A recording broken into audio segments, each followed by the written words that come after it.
Il y a un truc plus grave quand même, c'est qu'il vous utilise comme bouclier humain. C'est-à-dire vous devenez un petit peu son assurance vie, parce qu'il dit que finalement, quand il sort avec vous, c'est difficile de lui tirer dessus, quoi.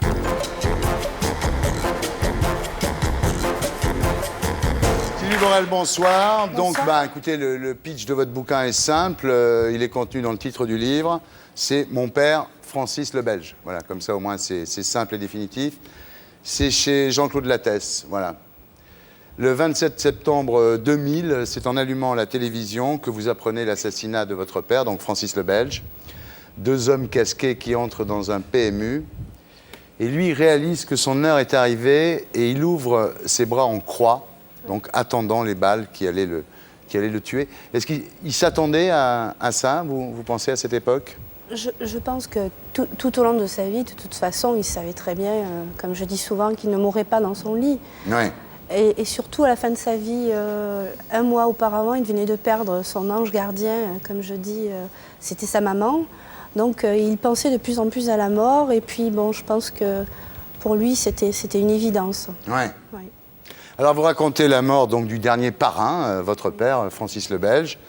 Ensuite, flashback, quand votre mère le rencontre. Alors, on l'appelle Francis le Belge parce que son nom était imprononçable. Oui, à l'école primaire déjà. Ouais. C'est vraiment pas un surnom qui lui a été donné dans le milieu, c'est vraiment à l'époque de l'école primaire dans les vieux quartiers de Marseille, son nom était imprononçable, alors on l'a surnommé le Belge. Voilà, le Belge. Ouais. Alors au départ, il est déménageur, il joue au football, donc tout va bien. Oui. Il fréquente votre mère, mais gentiment, enfin comme à cet âge-là. Hein, oui, voilà.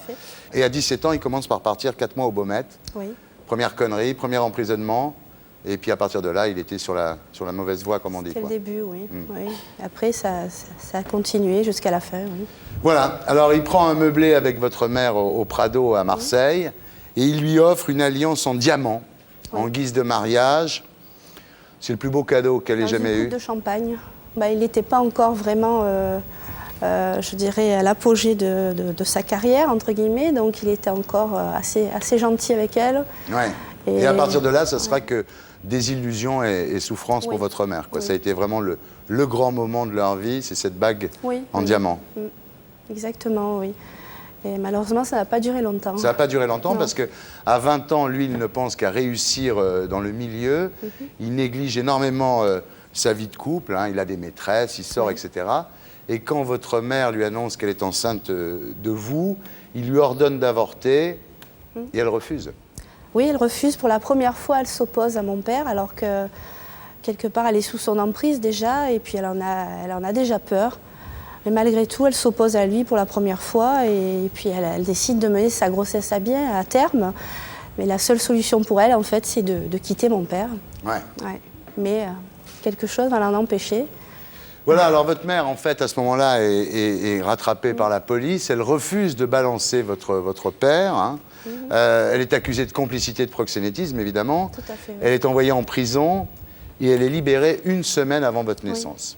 Oui, heureusement. Mais d'ailleurs, je ne sais pas, là, on a eu énormément de chance parce que ce serait encore inscrit sur mon extrait de naissance. Naître en prison, c'est quand même encore plus lourd à porter que d'être fille de Francis le Belge. Oui. Il y a un truc que je comprends, c'est pourquoi votre père ne vous reconnaît pas quand vous naissez. S'il l'avait jamais vu, Thierry, c'est quoi son compte à ça, j'étais à 2 doigts de la faire, celle-là. C'était celle que... C'est ça, ma fille, c'est juste mais des vannes j'étais dans comme les ça. sentiments, mais je n'osais pas, j'étais là. Non, mais sérieux, Sylvie, pourquoi il ne vous reconnaît pas? Parce qu'il savait bien qu'il était le père de cet enfant. Bien sûr, il n'y avait aucun doute. Non, aucun. Il ne me reconnaît pas au départ parce que, quelque part, ma mère s'est opposée à lui, elle lui a désobéi. Donc sa première punition, c'est de la laisser aller en prison. Même si elle est enceinte, par 2 fois, il va la punir par la prison, ce qui est assez cruel quand même. Surtout qu'il savait ce qu'était la prison, hein, il l'a su pendant très longtemps. Par contre, ce qui s'est passé, en fait, c'est qu'il ne m'a pas reconnue tout de suite parce que j'étais une fille. Ah oui. Voilà, il a dit à ses proches, si ça avait été un garçon, je l'aurais reconnu tout de suite. Normal. Hein. Oh, pardon. Bizarre. Hein. Oui, c'est certain que quand on apprend ça quelques années plus tard, on se pose des questions. Ouais. Alors là, vous vous installez avec lui dans une magnifique villa à Vitrolles. Oui. Alors là, c'est vraiment le parrain, tu vois, c'est-à-dire salle de bain en marbre de Carrare, robinet plaqué or, enfin une espèce de prison dorée pour pour votre mère et pour vous. Vous êtes très malheureuse en fait. On est très malheureuse. Moi, personnellement, je ne me rends pas trop compte de ce qui se passe, mais je vois surtout les réactions de maman. Mon père descend tous les 6 mois. Il a une vie secondaire sur Paris avec une autre femme, avec Maria Vincent notamment. Ouais. Donc c'est reconnu, c'est su. Maman le sait. Il reste 2 jours tous les 6 mois. Donc je n'ai pas le temps de m'attacher vraiment à lui. Et la seule chose dont je me rends compte, c'est que maman pleure, qu'elle a peur. Voilà. Donc, non. Alors, beaucoup d'argent hein, qui vient du proxénétisme, qui vient de la drogue, c'est l'époque de la French Connection. La guerre à l'époque contre le clan Zampa, le fameux Gaëtan Zampa, son rival éternel. Est-ce qu'à l'époque, vous savez ce que fait votre père ? Ah, pas du tout. Non, je ne me rends absolument compte de rien. Je suis très protégée parce que justement, on le voit très peu souvent. À cette époque-là, c'était pas encore assez médiatisé comme aujourd'hui, donc forcément, non, je ne me rends compte absolument de rien. Ouais. Non. Ouais. Vous savez pas, quoi. Non. Alors lui, il supporte rien. Hein. Il supporte pas vos jeux d'enfants, le bruit que vous faites. C'est-à-dire que quand il n'est pas là, ça va. Quand il est là, c'est encore pire. Un jour, par exemple, il exige que vous vous agenouilliez pour embrasser ses pieds. Oui, en fait, il était avec des amis, il venait d'arriver, et puis bon, il commence un petit peu à parler, et puis il dit à ma mère, ben voilà, écoute, tu sais, maintenant, je suis le parrain, donc tu dois en être fière. Puis d'un coup, il dit à ses amis, mais tout le monde doit être à mes genoux, et puis notamment ma fille, elle vient m'embrasser les pieds. Puis ma mère s'est opposée à lui. Ouais. Elle a dit non, ça... Et pourquoi il faisait ça? Il avait pété les plombs ou... Je sais pas, il était peut-être devenu un peu mégalou, je sais pas. Je saurais pas expliquer son geste, ni ses paroles, parce que moi-même, je suis maman de 2 petites filles, et ça Quand me vous viendrait même pas. Quand vous embrassez les pieds, c'est gentiment chez vous, j'imagine. Ah oui, genre, oui. ma petite fille de 3 ans, oui, voilà. Mais pas du tout, ça me viendrait même pas à l'esprit. C'est pour ça que je ne peux absolument pas l'expliquer. Ouais. Non. Il y a un truc plus grave quand même, c'est qu'il vous utilise comme bouclier humain. C'est-à-dire vous devenez un petit peu son assurance vie, parce qu'il dit que finalement, quand il sort avec vous, c'est difficile de lui tirer dessus, quoi. Oui, mais ça, c'est vraiment dans des conditions spéciales. C'est-à-dire que mon père n'avait confiance en personne. Et un jour, sa maman lui dit, écoute, je suis allée voir une voyante, et puis celle-ci m'a dit que ta compagne, notamment ma mère, cherche à te faire tuer.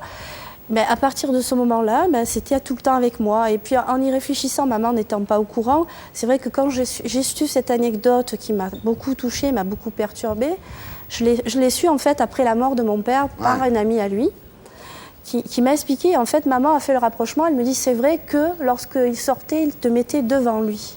Ouais. Alors maman a pris ça comme un geste vraiment d'amour en disant, ben oui, il veut voir sa fille plus souvent, quelque part. Mais c'est certain que s'il avait été au courant, elle aurait refusé. Ouais. Ouais.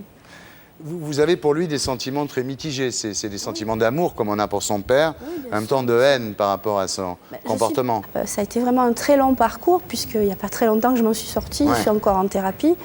Mais j'ai passé vraiment une période j'ai idolâtré mon père. C'était la période fan, je découpais tout. Vraiment, j'avais un regard extérieur. Pour moi, c'était un personnage de fiction, totalement.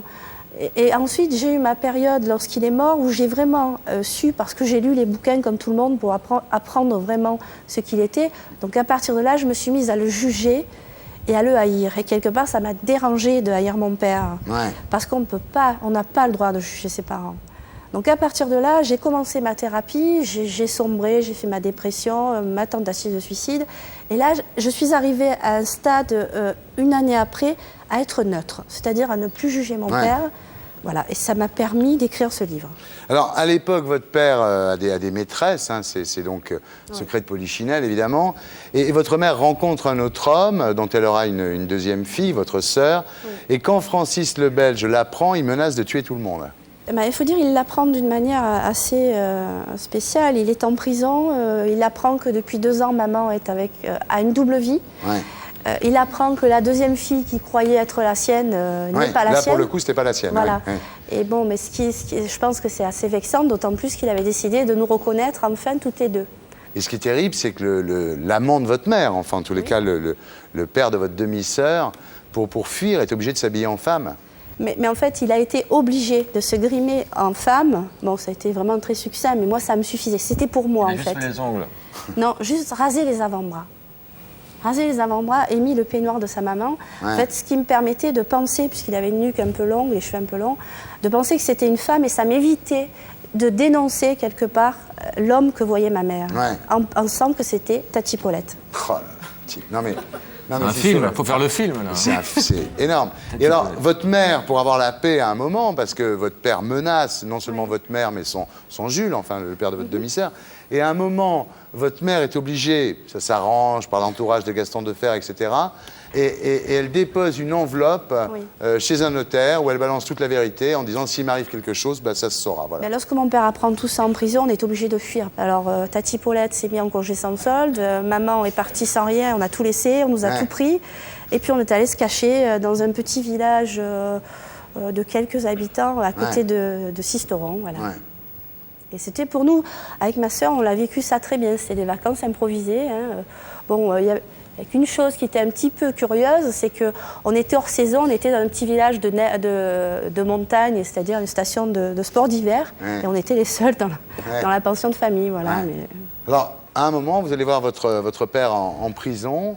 Entre 8 et 16 ans, vous le voyez seulement à travers une vitre, hein, votre père. C'est-à-dire qu'il a fallu les parloirs libres pour que vous puissiez le toucher. Quoi. Bon, alors, c'est les tables aménagées, des tables rondes avec des chaises, et puis toute la famille est là, la famille paternelle, on est tous là au rendez-vous. Puis pour moi, c'est vraiment un choc parce que quelque part, sur Marseille, maman se fait opérer pour une opération très grave et j'avais pas envie d'être là. J'avais envie d'être avec maman, d'être avec elle.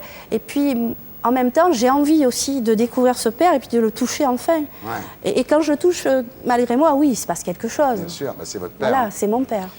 Finalement, il sort de prison et en 92, il ne peut pas assister à votre mariage. Non, c'est pas qu'il ne peut pas. De toute façon, mon père n'entre dans aucune église. Il n'est jamais entré dans une église. Et il se refuse à le faire. Donc, de toute façon, il n'aurait pas été là.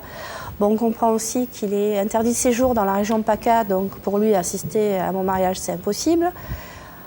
En même temps, quelque part, ça m'arrange. Parce que la place à côté de moi, c'est pas la sienne. C'est la place de mon beau-père, qui est mon père de cœur, qui est un être tellement extraordinaire et puis qui m'a tellement...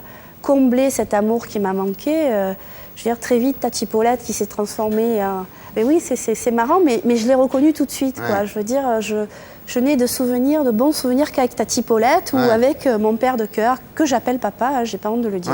Ouais. Alors, pour votre mariage, vous n'avez pas de cadeaux. Hein. Vous dites que ce n'est pas tellement comme dans les films de Coppola où on voit des tas de cadeaux, etc. Ouais. Vous avez un magnétoscope et un four à micro-ondes. Un micro-ondes, oui. C'est pas très folklore, hein. Oui, c'est fait un coup. En même temps, attention, j'en avais besoin aussi, hein, donc j'étais ravie. Mais bon, moi, de toute façon, j'ai jamais eu la grande vie, donc moi, ça m'a pas choquée. Mais en faisant après ce livre, j'ai quand même fait des rapprochements. Et puis, je me suis dit, bah oui, le parrain dans Francis Ford Coppola, c'est pas pareil, quoi. Ouais. Alors, vous dites, pour conclure, meilleur voyou que père, hein, quand même. Oui, oui, tout à fait. Ah, c'était un voyou parfait. Je veux dire, il a toujours respecté, il a toujours payé pour ce qu'il a fait. D'ailleurs, il en est mort. Mais bon, c'était pas mon père. Alors bon, il a peut-être des circonstances atténuantes, c'est-à-dire qu'il a souvent été en prison, il n'a pas grandi avec moi, il n'était pas préparé à cette paternité, il ne la voulait pas. Donc à partir de là, c'est vrai qu'on peut se poser des tas de questions. Ouais. Mais c'est pas facile, c'est vrai. Non, ça va mieux là? Ça commence, mais c'est difficile de sortir tout ça parce que pendant 34 ans, je me suis tue, c'était un lourd secret.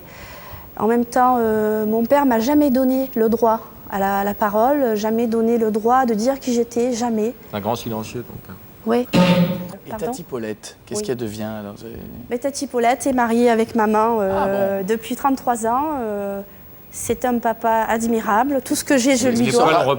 Il se rase encore les bras. Les poils ont repoussé. Il a des cheveux un peu plus blancs maintenant. C'est un papier extraordinaire et c'est... Il n'y a pas de mots. Ouais. C'est Tati Paulette. C'est Tati Paulette. Ouais, ouais. Si tu nous regardes. Et pour être sûr de ne rien rater de Inarditube, abonnez-vous et mettez un pouce bleu.